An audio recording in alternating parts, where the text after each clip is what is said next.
Welcome, Greek U Nation, to episode number 392 of the Fraternity Foodie Podcast. I'm your host, Mike Eilon, CEO of Greek University. I'm a speaker and an author. Our third book is out. It's called From Letters to Leaders, Leveraging Your Fraternity or Sorority Experience to Land Your Dream Job. So go and pick up that book today on Amazon. And yes, book number 4 is in the works, so be on the lookout for that. We call these episodes the Fraternity Foodie Podcast because there is nothing like great food to bring college students together. Fun fact, as a fellow serial entrepreneur, I love the idea of creating your own app. And I actually developed my own app many years ago, and it was a game around becoming an oil well tycoon by drilling for oil and then refining that oil into various end products with a market that actually fluctuated for all of these end products. And the goal was to make as much money as you can, of course. Then I realized just how much work and how many people you need to continue making updates to the game, fix bugs, and continue to make it new for all the users who are on the app to prevent them from leaving the game. And I know many of our listeners have great ideas for apps of their own. So I figured now is a great time to talk through that with someone who has successfully brought their app to the market. Our next guest is Dave Castro. He's a serial entrepreneur just like me and co-founder of multiple technology companies. Before IceBrekr, he co-founded a healthcare software company that was eventually acquired by Dr. Oz's ShareCare Corporation. Currently, IceBrekr is a must-have utility. It empowers people to meet key new connections on their own terms, wherever their ideal kind of people gather. In his off time, Dave is a golfer. He's a decent social Latin dancer. He's a musician, an athlete, and he enjoys spending time with his daughters. Welcome to the show, Dave. Thank you so much, Michael. Great to be here. It's great to have you on. And of course, I love having people from Nashville on the show because that just means we get to get together and have some coffee or beer sometime. I mean, that's Absolutely. Got to do it. Absolutely. I love it. All right. So tell our audience, I mean, you started your career in software sales. You were doing that for many years. And I envision that many of our college student listeners, they're getting into sales positions very early in their careers because of the unlimited earning potential in a sales position like that. Mm-hmm. So what's your advice to recent graduates who are potentially looking into sales positions? You know, the advice I would give to someone like that is really similar to the advice I'd give to anybody that's a professional, professional out there in the market, which is you got to network. You got to be out there building relationships and improving your ability to build relationships.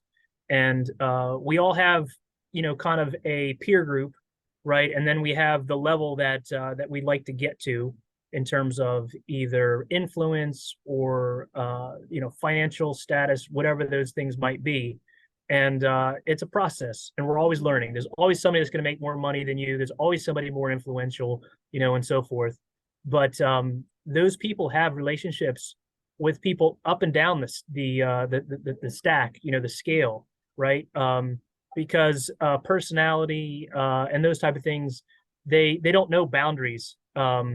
And intelligence doesn't know boundaries, and being able to bring ideas and stuff doesn't know like a kind of a societal strata. And so if you can be a person of value, person of interest, you first need to be a person who is interested. You first need to be a curious person, and that I think, and to be a curious person, you have to be humble, right? You're not going to be curious if you think you know everything. And so, the first thing I would say, love it if you got a AAA personality, love it if you just like ooze confidence, wonderful. But learn to be interested, learn to be curious, because not only will that drive more interest from the people that you're talking to, but you'll grow in your knowledge. And, I think, you'll find a whole lot more opportunities. But some people that you think may not be quote unquote valuable connections, you never know, they'll know somebody that they'll connect with you in the future. So always be curious, always be interested, and always be networking to get the best. And honestly, a sales guy, who's hiring for a sales, roles, Mhm.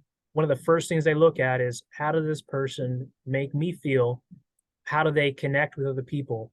Right? Intelligence, curiosity, polish or relatability, that type of thing. So that's what I would suggest, first and foremost, and then just do it for the rest of your career. Yeah, I think you hit the nail on the head with that. And that's one of the reasons why I teach networking to college students, because I think it's a critical skill to build out that network. And when you think about all the most successful people that could be family members, could be friends, could be whatever, they typically have a huge network, and business just tends to flow their way. And it was funny because just yesterday, my son is actually a freshman at MTSU here at Murfreesboro. He's doing data science. And I was walking him to class. I just missed him, and I said, you know what, I'm coming to campus, we're gonna have lunch. Awesome. And so we were walking to class together, and he was like, Dad, like talking about like why he's here and things like that. And I said, you know what, I said, the benefit of being on a college campus is to network. I said, that lady right over there with walking her dog, that could be somebody who's got a great idea, and the two of you could be partners for an amazing company. And just being around her potentially is a new company that you've never even thought of on your own, but the two of you complement each other, and you could bring some idea to market. I said, that's the real benefit of Yes, being physically on a college campus as opposed to, let's say, virtually going to classes and things like that. absolutely. And Yeah. I said, the difference between you and me, I said to my son, I said, first of all, I said, you're smarter than I am. That's number one. Let's be very clear about this. Okay. But number two, I said, I just have a really big network that I can leverage and bring any product or service to market. I said, you don't have that yet. And so that's a skill that you need to start building if ultimately you want to be successful. So I really like your answer. I thought it was spot That's great. Yeah. on. Spot on. Proximity is power. Yeah. And it's wonderful to you were in the same town, but you could very well be in London, right? And there's a sense of where technology brings us into a level of proximity, Yeah. but there is still nothing like being in person with somebody, capturing the vibe, the energy. That's different. It's very different. And so, yeah, being on college campus, in proximity with other people is powerful. Yeah, very powerful. I think that's the huge benefit you get of going to a college in person. If you think about, what's the difference between a virtual education versus being on a college campus with other students surrounding you, that is the huge benefit. That's why Absolutely. people pay all that money to go to college, to build out that network. And you never know what magic can happen. Clearly, there are many examples through time. I don't have to tell you about all the examples, but there are many that started on a college campus, Mhm. and you just never know. And speaking of companies, you were later the co-founder of Visualize Health. This was a healthcare company, software company that later down the line was acquired by Dr. Oz's ShareCare Corporation. Tell us a little bit more about the product that you were selling there at Visualize Health, and ultimately, as an entrepreneur, how do you start to get interest from other companies in terms of acquiring you? What does that look like? Uh, don't mean to be repetitive, but networking is huge, right? So, Yeah. yeah, it was a very cool genesis and journey. A friend and I had both been in sales for a long time. Felt like we needed to do something different, something on our own, and we had an idea. I had an idea. I was kind of the idea guy. He's the subject matter expert in healthcare specifically, but also had software sales experience to the healthcare industry. I come from an enterprise software background. At any rate, we had to mothball some things. We're like, we got to bootstrap this. We got to build it on our own. We're not going to get a bunch of investors because we don't have history. And he was doing something for his clients that was kind of a one-off, helpful type thing where he would pull data and then send it to one of his friends who was a CFO and an Excel guru. And he would pull the data for his customers, and then they would get it all into the right format and send it up to CMS. And they were paying him a little bit. And when we were thinking about what to do next, we're like, well, here's a problem. How many people have it, and so forth. And basically created what's called a QCDR, Quality Clinical Data Registry. It was one of the first of its kind, and it basically created a Mint or a Quicken type, solution, pulling data from the doctor's electronic medical records and letting know patients that are coming in, what kind of services do they need, so you can check boxes, make sure they're healthy, which will lower their costs, and it'll lower the insurance payers' costs, aka Medicare's costs, and then the doctors will get, patted on the back or bonused, or they won't get penalized, right? There's value there for the doctors and obviously for the patients and so forth. So that's what we created. And like I said, it was one of the first of its kind. And so there was some electronic medical records, basically a CRM for doctors taking care of patients. That they didn't have this yet. It was new. We were one of the first 12 that CMS recommended to their doctors groups. Other groups had like 1 or 2 programs. We had like 12, these quality care programs already booked. So we knew we were probably the first one on the market with this. I tend to be like, first in, white space, and a little bit ahead, and I got to have patience, to see the market get to where I think it's going to go. But yeah, we my business partner, he connected with some folks who were kind of more around the competitor side, but they were looking for ways to, connect, or they were looking for ways to serve their customers with what we had. So they were like adjacent, not really competitive, but they were looking at building something like what we had. Mm-hmm. And he's kudos, phenomenally, he's a sharp dude, and he also was a little more risk tolerant, and he took the meeting, which, if I had been in kind of more involved, I might not have taken that meeting, and I'm glad he did. So again, it was networking. He had a relationship with this guy, and this guy basically sat down with my co-founder and the executives at that company. And over time, it's just like, hey, you know what, we just need to kind of bring you into the fold. And so that's how that went down. Very cool.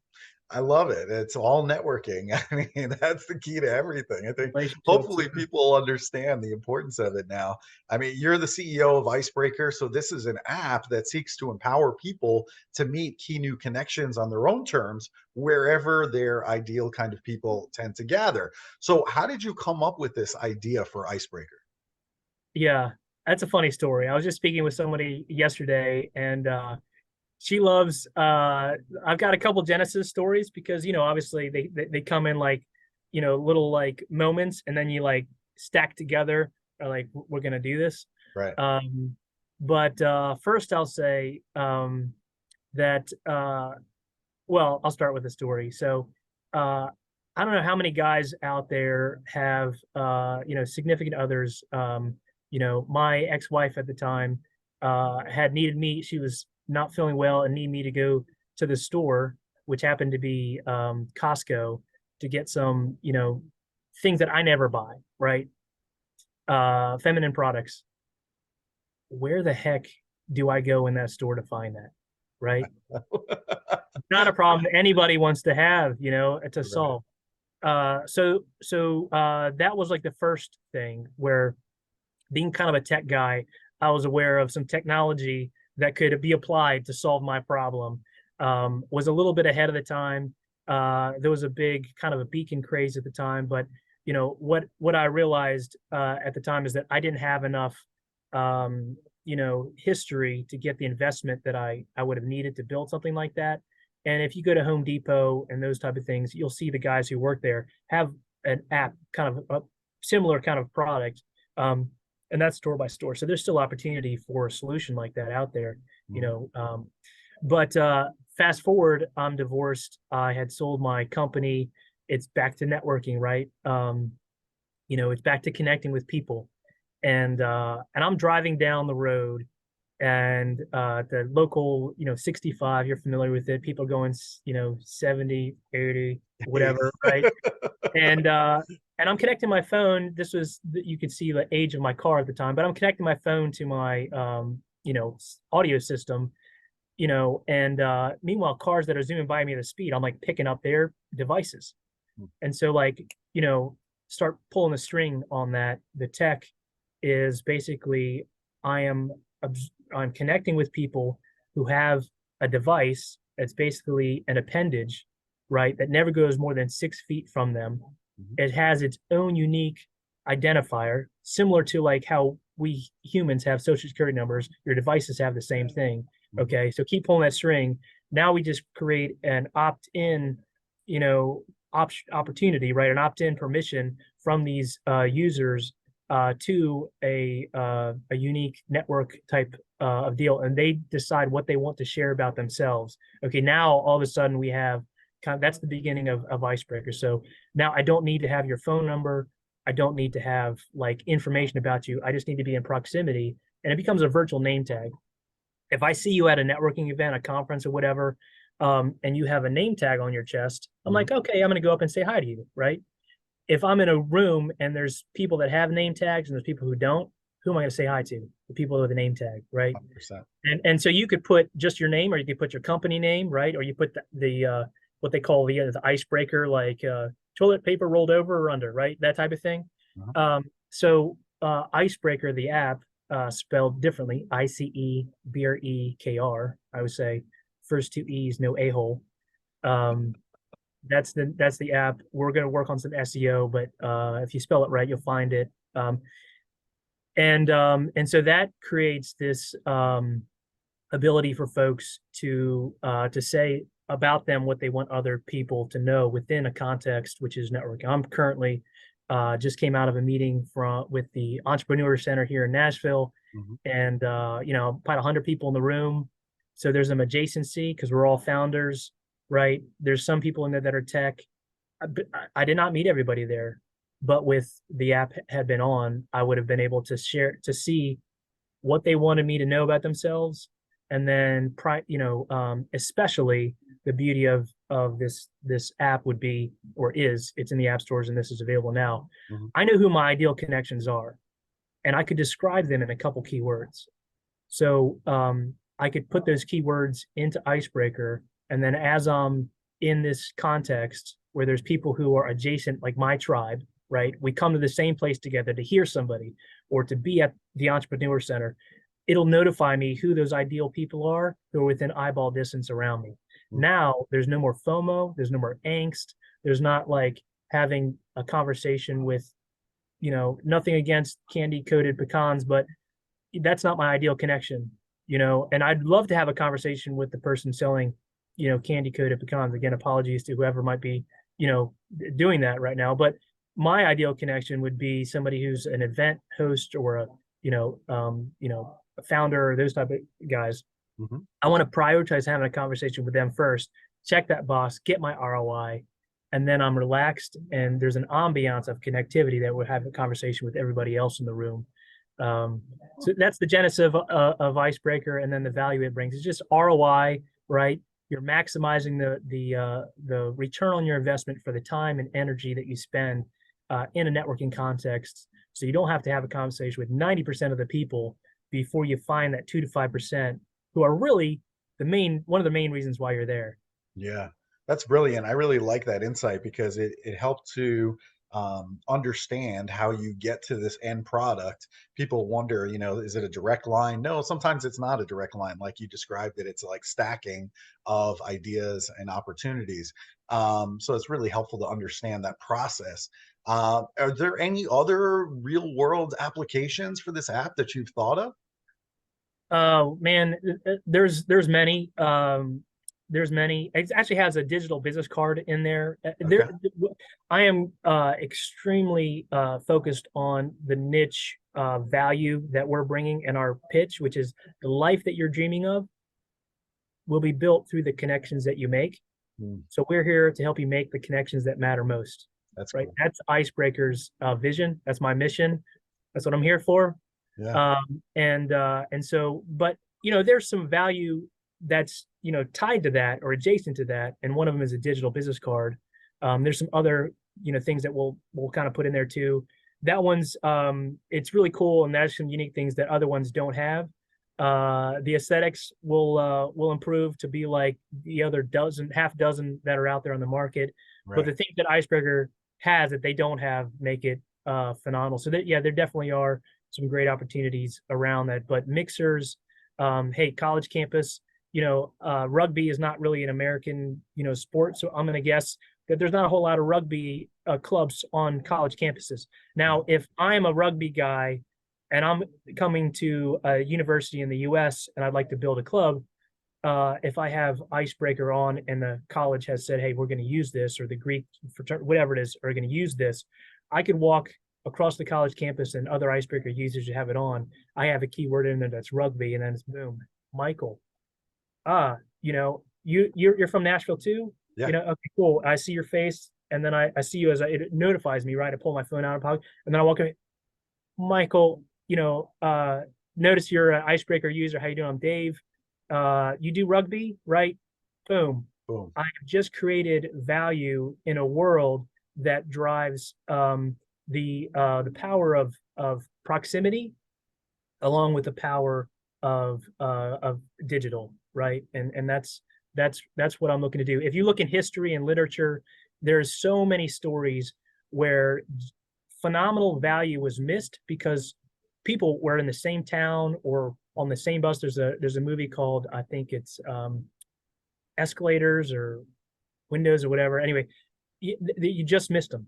Right. They just missed, or that was created because two people were in the same town and they knew it and they connected. And so my goal is to make those things a new expectation, right, of people, so they can build the life that they're dreaming of. Wow, that's beautiful, man. I really like this idea. How do you generate revenue for this company? I'm assuming you're going to generate revenue, right? Eventually, yeah. No,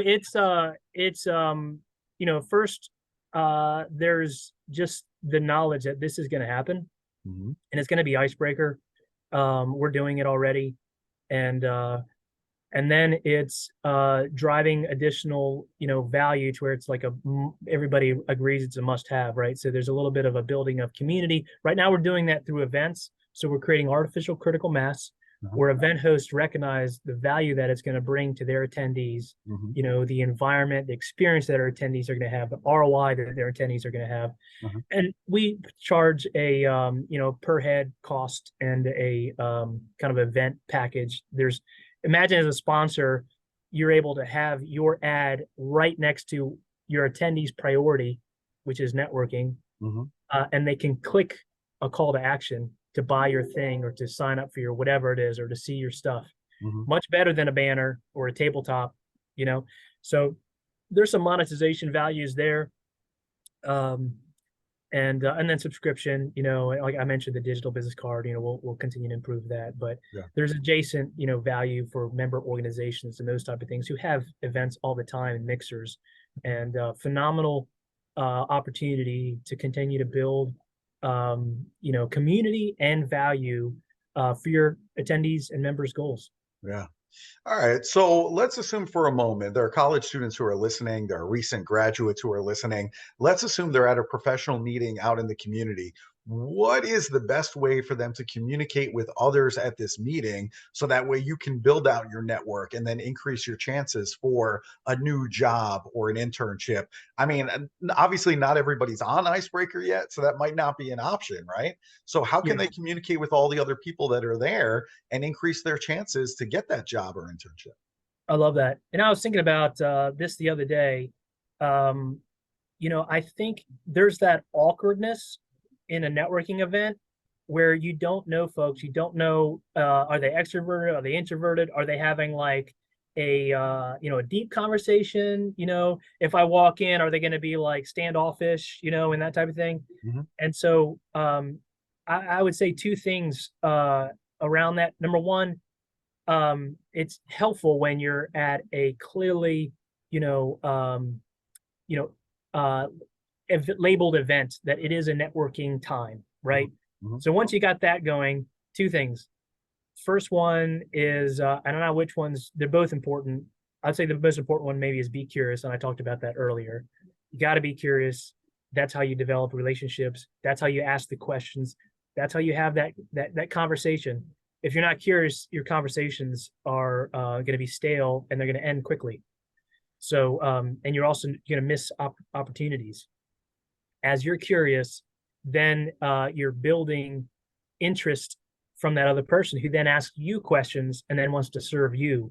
So you get that right. The givers get. So you give of yourself first by being curious and seeking to understand how you can help them. And then in turn, it's just human nature. They're going to want to know a little bit about you, and then, find a way to thumbnail sketch, what it is that they can help you with. The second thing is, honestly, you got to be a little irreverent. You're there at a networking event. Everybody's awkward. It's just normal. So I've heard it called a donut, where people like get in a little circle because they have a conversation, and you don't like stand side by side with somebody. You kind of, so the third person comes and a fourth person, and it's like a little donut. So the other thing that I think is valuable is to be irreverent. Be willing to go up and say, "Hey, I don't know you guys, so I'm gonna hang out with you." Think of something to say that's a little bit irreverent. Break it. It's fine. People are going to chuckle. People are going to get it.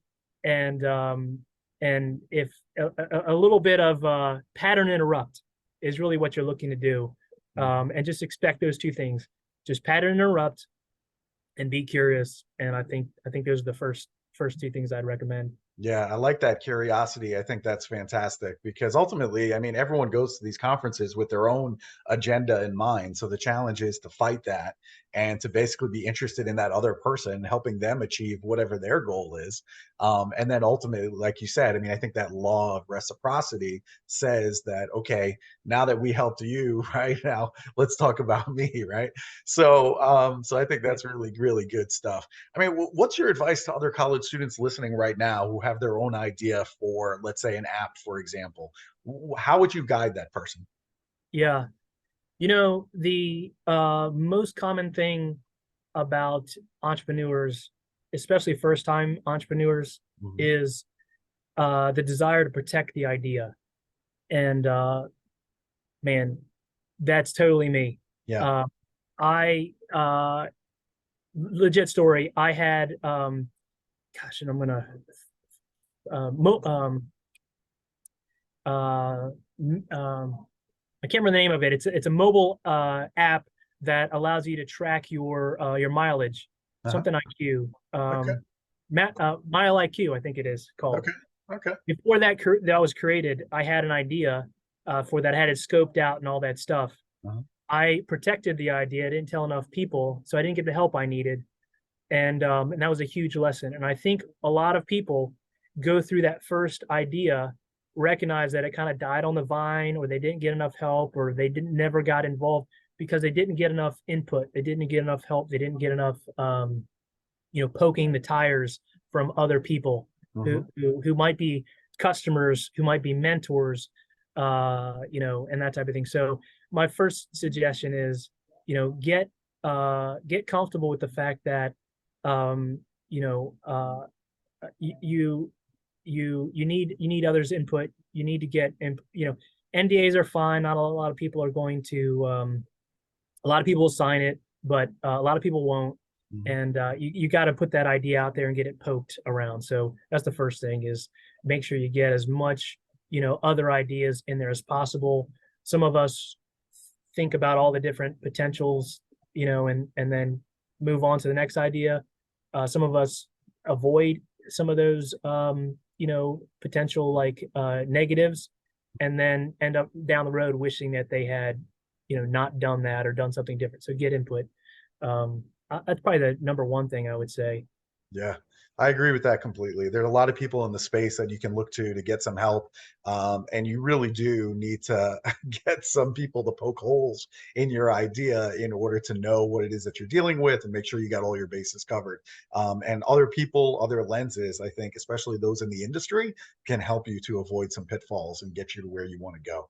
So I think that's fantastic advice. Now, obviously, we both live in the Nashville area, and I'm always trying to impress impress my wife, impress my families with some good recommendations in terms of restaurants. So when I do decide to go into Nash Vegas, as I call it, Nashville, Tennessee, only a few minutes down the road, down 65, where should I go for a great meal these days?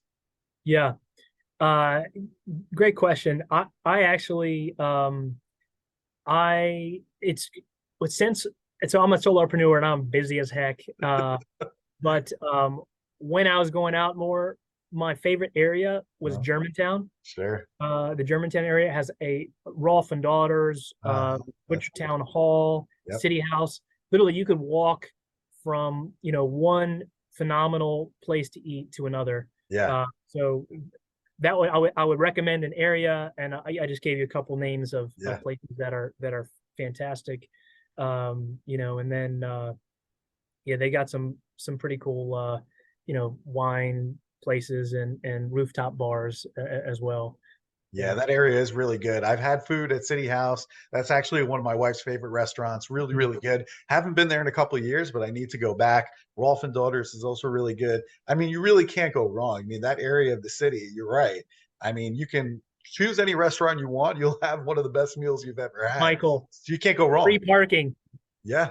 It's the biggest secret. Like, honestly, I hope Nashville Metro doesn't lock it down and start putting parking garages and pay tolls. I love Germantown not just because of that food stuff. Free parking is phenomenal. You're so right. And it's a great place to walk around too. So I just let the cat out of the bag, and you just let the cat out of the bag. Now all of a sudden we're going to go there tomorrow, and there's going to be paid parking garage everywhere, and we can't park anywhere. But that's all right. That's fantastic. Well, really, really good. Okay. So Dave, if our students, if they want to go and download your app, or they want to connect with you, maybe give you some feedback on the app, where should they go to get the app and then connect with you?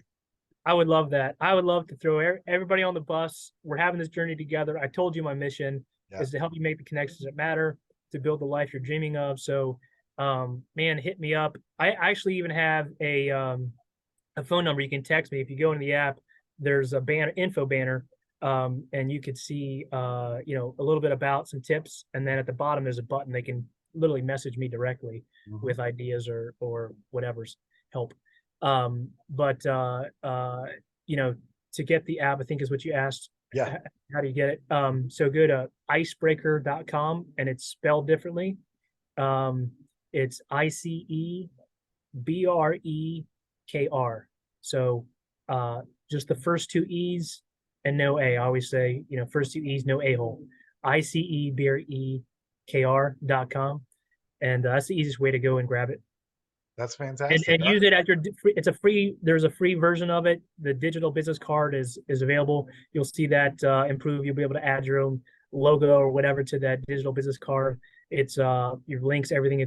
It's pretty cool. Let me know if you what you think about it, but download it, message me. I'd love to get you on the bus and do this journey together. That's fantastic. All right. So it's spelled IceBrekr.com. Go and download the app.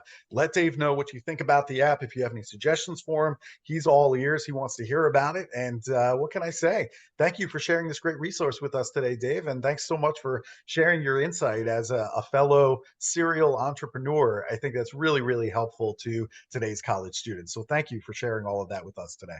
My pleasure, Michael. It's fantastic to be here. Thanks so much for the conversation. Yeah, you got it. Anytime. And to our listeners, if you enjoyed this conversation with Dave, if you like his product, make sure that you like it on social media. Make sure that you share it with other college students so they can get access to this app as well. And we look forward to seeing you on another episode of the Fraternity Foodie Podcast. Thanks so much for joining us today, and we'll see you next time.